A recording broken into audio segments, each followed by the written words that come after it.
Welcome back to the CF Nevada YouTube channel, where I'm going to be talking about our inflatable paint booth today.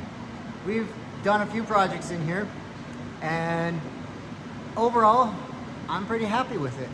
I'd probably give it a 9 out of 10 for the use that I had for it.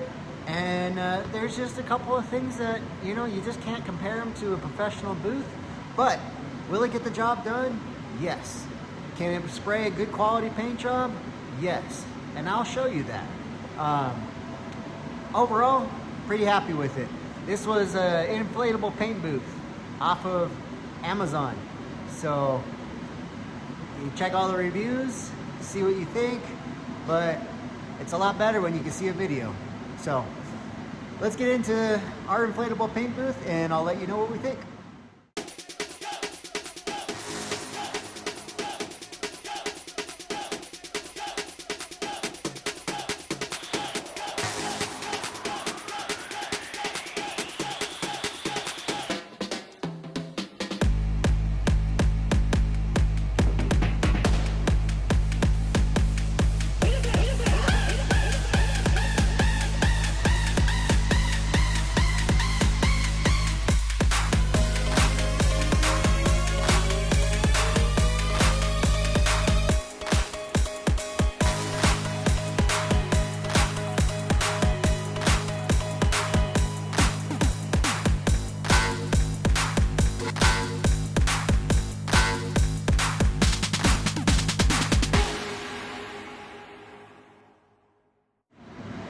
All right, so starting out, this is the EJ inflatable paint booth. We got it off Amazon. You could also order it off of their website. I'll drop those links down below.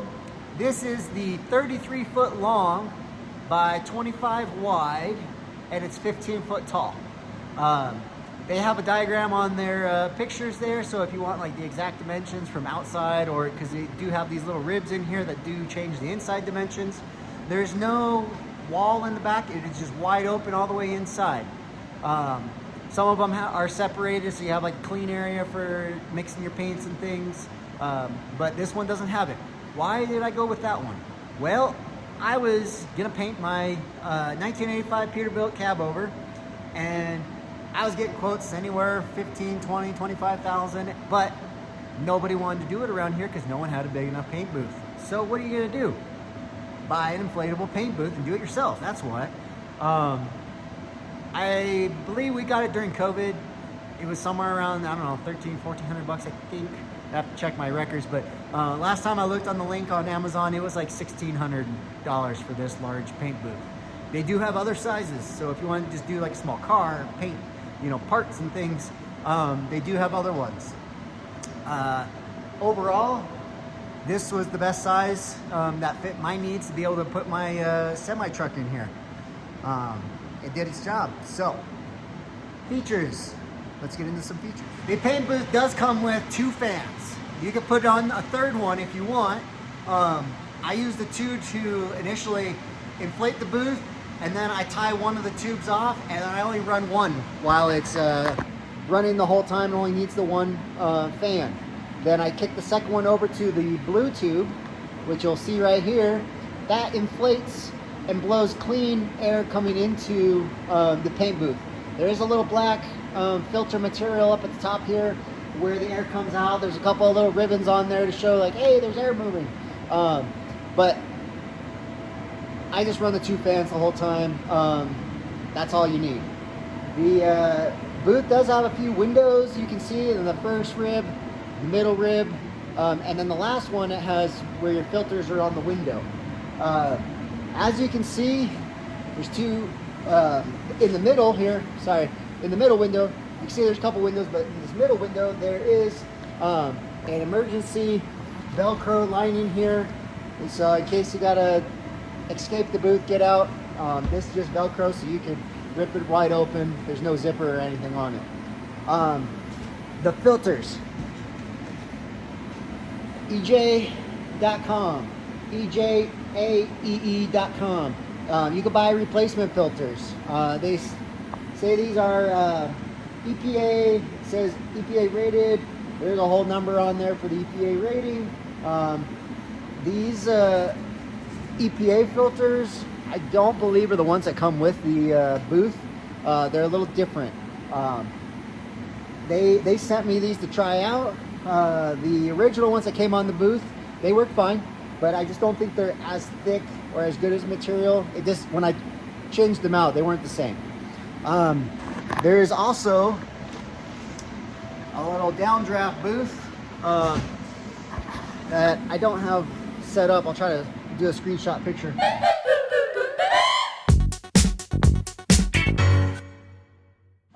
But that Velcro is over the filter housing here. So it has this outer layer you take off, you'll Velcro that square booth up, and then allows you to hook up a 12-inch exhaust fan, so it does give you better ventilation.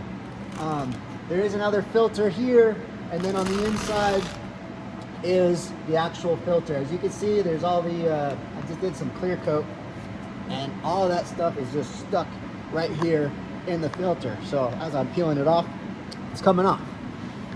There is another filter on the other side, so there's two on both sides. You could hook up essentially two of those fans if you want lots of ventilation. I don't know if you need it. I've been doing just fine with just the one. The fan I did order, I gotta get a different one. I didn't think about it until I got it, but it's not an explosion-proof rating. So if you are gonna get that downdraft, make sure you get a fan that's explosion-proof for safety reasons, because you are exhausting fumes out of the booth. So you don't want to send that through a fan motor that's not explosion-proof rated. The front here, it is a full door, and then you got 4 clips up here, so you can roll the door up and then clip it so you can move trucks, parts, things, whatever you're painting in and out of the booth. There is a little man door in the back with a little zipper. That's where all my airlines or cords that come in. It was cold here recently just to paint this, that I threw in a couple of oil heaters and then unplugged them while I was spraying, make sure there's no spark. But I was trying it out. We did a couple of projects in here to see how it would do, and overall, I like it. You know, it did its job. I didn't have to set up a ton of plastic, tear it down, reset up plastic. The paint booth, as you can see, my first time, it's got a little orange here in the bottom and around the floor and everything. When I painted the truck, there's overspray in there. It's really hard to not prevent that. You're gonna get some overspray. So every time I use the booth, I've blown it out when I'm done. When I set it back up again, I blow it out again. I turn on the inlet fan, I guess you would say, the air. Makes a positive pressure environment. I close up the door, leave a little opening, let that run for a little while. I've used the flashlight to see how much dust is in there, and then after about an hour, it's pretty clean environment. I blow it, I open the door real quick at the bottom, blow it all out again, close it back up, and let it run, and I have not had much dust. There's going to be some stuff, a little overspray here and there, but overall, minor amounts. My friend that has a few body shops, he's come and checked out paint work, and he's like, this is actually pretty amazing what you can do in this little booth. The booths they have are a couple $100,000, and he said, for what I'm doing, he's like, this is pretty slick little setup you got. The booth, I do lay down plastic now inside and try to put that down on the floor and all the way to the edges, because most of that overspray does go straight down to the floor. The rest, it goes out towards those filter housings where the airflow is, so it's pushing out the fumes and things going that direction, so it does build up around there. But I haven't had a problem blowing it out, cleaning it out, and the environment stayed pretty clean. This next part, I'm going to go inside and show you what I was just working on, see what you think. All right, so inside the booth, you can see these are the filter housings. The orange overspray here is still from the first project that we had. The overspray definitely did accumulate more towards the filters, but again, I was spraying right in this area the first time because the cab over was sitting right here in the front of the booth. So you were gonna get a lot of that overspray right here. I think the truck was only, you know, a few feet from the door that I had space-wise. I had scaffolding and stuff set up in here. If you haven't checked out that video, go back in my videos and check out, you know, painting our cab over in an inflatable paint booth. But you see there was some overspray, and that stuff's pretty much on the booth. It's not coming off. You know, I wiped it down, blown it out, and it's pretty much to the booth now. So you see I lay down plastic to catch as much of that overspray that goes down to the floor as I can. I ran out of plastic on this one, so I just shot the one piece across down the middle, and there it's 12 foot wide, I believe, or 10, 12 foot wide plastic that I have. So I only had enough to do one shot across. I usually lay down 2 pieces, but I gotta run and get more plastic. This is a service body going on a work truck.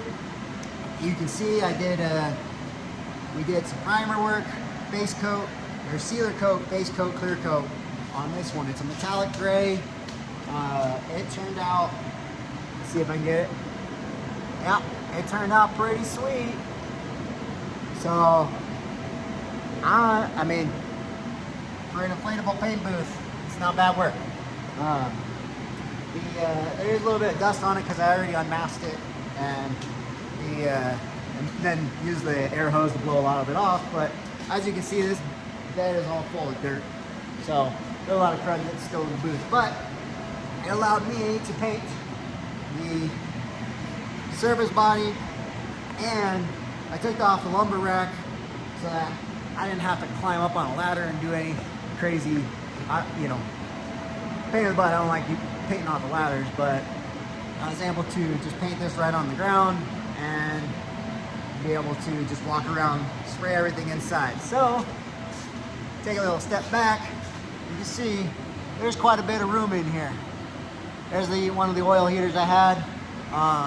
The temperatures have been, you know, in the teens at night, and I got my little temperature in here saying it's 52 right now, 40% humidity. We did get some snow the other day, so that's all melting off. Our humidity kind of shot up, but it was right around the 20s, 30s, you know, for the most part.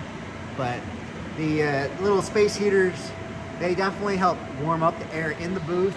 I got my temperatures up, so whatever it was outside, and we also are in a shop, but it's not insulated, just a metal building.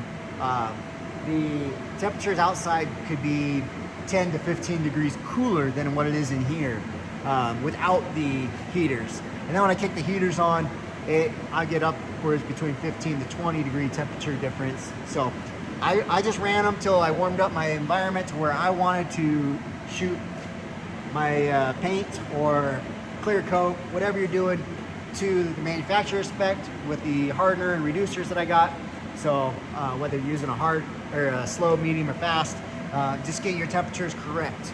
The paint and everything, it laid down perfect in here. Temperatures were great. The paint booth, I mean, I'm only running the one fan right now, and overall, I'm pretty happy. The booth did get, you know, spraying a base coat. It does get some extra overspray in here, so making sure you clean this all out before you shoot your clear coat. I did a lot of blowing with the air hose to clean up, remasked everything off. But overall, did a great job. As you can see, I mean, again, that first time I painted is orange. It did catch a lot of that overspray in here. So laying down plastic definitely helps. Keeping it clean in here. Here's our man door in the back where I run my air hose through. But lots of room. So if you're looking to paint your own truck, your own parts and things, do it. But get yourself a paint booth that you're not going to have to set up and tear down with a lot of plastic. Let's go back outside. So overall, inflatable paint booth, what do I think? I think it's great. I mean, if you're only painting a couple of things, farm tractors and things, and you don't want your whole shop to be covered in paint, man, can't beat this. You paint a couple of projects that you would have paid someone else to do, it already paid for itself. Comparison to a professional booth, you know, it's just not on the same level. The downdraft, the cleanliness of a solid building that you can wash out the floors and everything, it's not the same. But can I mask off, you know, the floor? Can I blow it all out and reduce as much, you know, contaminants in my booth? Yes. Am I still gonna have some? You can't get it all. So that would be hard. You just can't compare them. They're just two different things. For, you know, light use, where if you just have some equipment that you're trying to paint and you don't want to get stuff, you know, you don't want to mask a ton of plastic off in your shop, your garage, whatever it may be, or you're gonna end up wasting a ton of plastic doing that. You're gonna have whatever waste from your masking, but I use a heck of a lot less plastic, because you think about trying to set up something this massive to paint my semi would have been ridiculous. It's just not smart. But this is reusable. Now, how many uses can I get out of it? You know, I don't know. I'm not planning on using this every day. This was just a couple of time use so far, and just to try it out and see what we thought. Mainly, I was saving myself $20,000, whatever, on my paint job for my truck, and it served that purpose. And then, you know, tried out a couple other things, and it's worked great. So I'll drop the link down below for the Amazon inflatable paint booth. The guys over at EJ have always been super responsive to me. So if you ever have any questions, you're more than welcome to email them, and or shoot me a comment, or, you know, email me down below what you think, or if you have any questions. But overall, I'm happy with it. It got my truck done. Got a few other things done with it, and we didn't spray paint our whole shop. I mean, we got a lot of stuff in here and a lot of other equipment, so it's not going to be too fun cleaning all those things up if we would have painted all that stuff over. So, hope this helps. Please like and comment down below what you think about the inflatable paint booth. It's worked great for us. Maybe you're thinking about your own project, so let me know. What are you guys going to paint? See you guys on the next one.